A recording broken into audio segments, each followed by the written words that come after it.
it became real to me when I began to get a clue about my great grandmother's story, which filtered down to me through my mother, who knew her when she was a child. And my great grandmother had lived in the Isle of Mull. She had been evicted during the social convulsion known as the Highland Clearances. She'd had to come down to Glasgow to find work. She'd ended up in a tenement in the nearby town of Rutherglen, and she had had a very hard life of it. It made me feel tremendously close to that era in a way that we don't normally feel close to the Victorians. We tend to think of the Victorians, especially the way they're depicted in fiction and in television, as often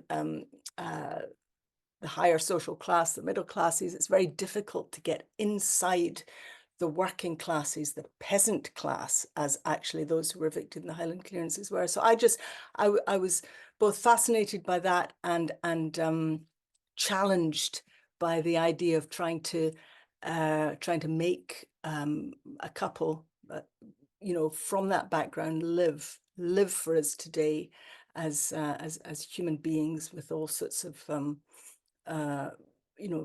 difficult social circumstances, but also very much real human beings who are only a few generations away from me.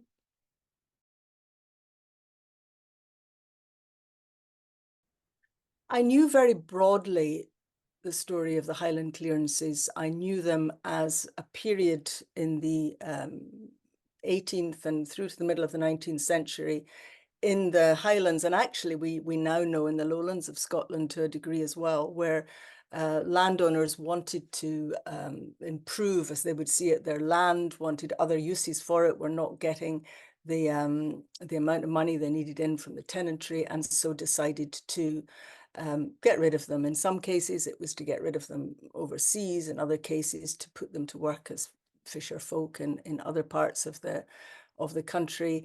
But in most of the cases, it was, the people lost their homes and they had to fend for themselves. And many of them went down into the urban centres like Glasgow to try and find work.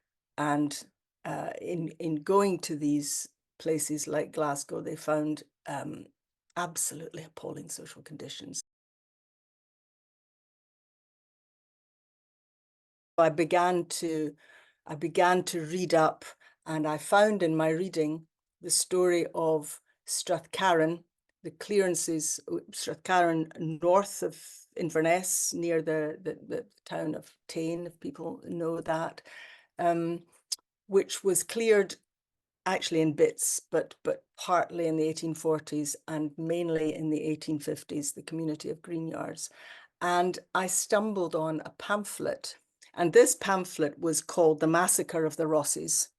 And it was about the Ross women largely who lived up in this township, as they call it, of Greenyards, who were attacked, and there's no other word for it, attacked by a huge police force because they had come to the boundary of the township, as the women often did. They were put out to the front to see if they could thwart the sheriff's officers bringing eviction notices.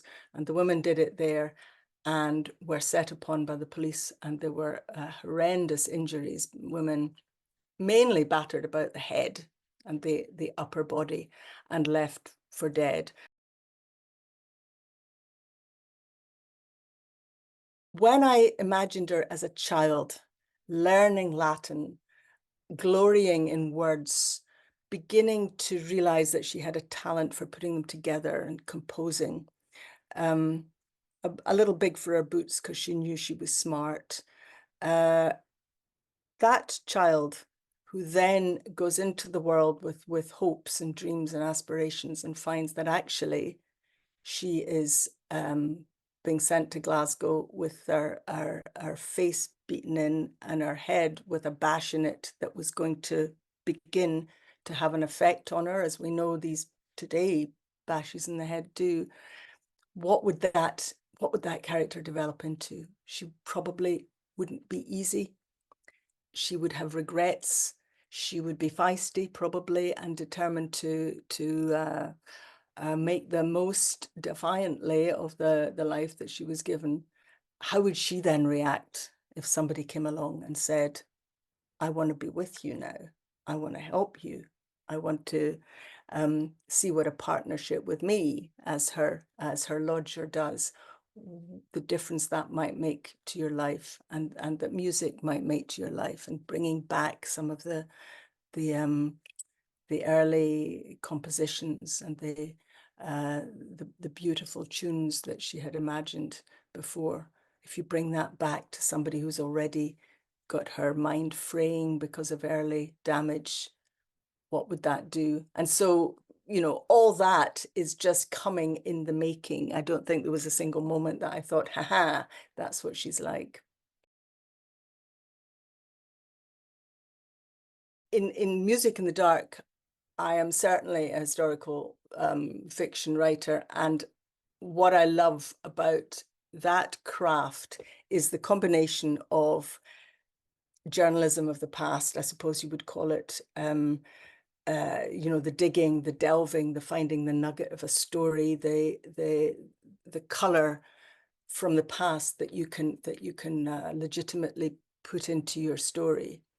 But then, crucially, moving away from that once you've got it, and letting your feet leave the ground in order to work on a different imaginative level where you embody character, and you sit inside rather than outside as the researcher, you know, looking on. You then have taken it hopefully into yourself, and then you can embody from the inside. So that's what I think the art of the historical novelist is. It's what I tried to do in Music in the Dark, and I love reading people who do that as well.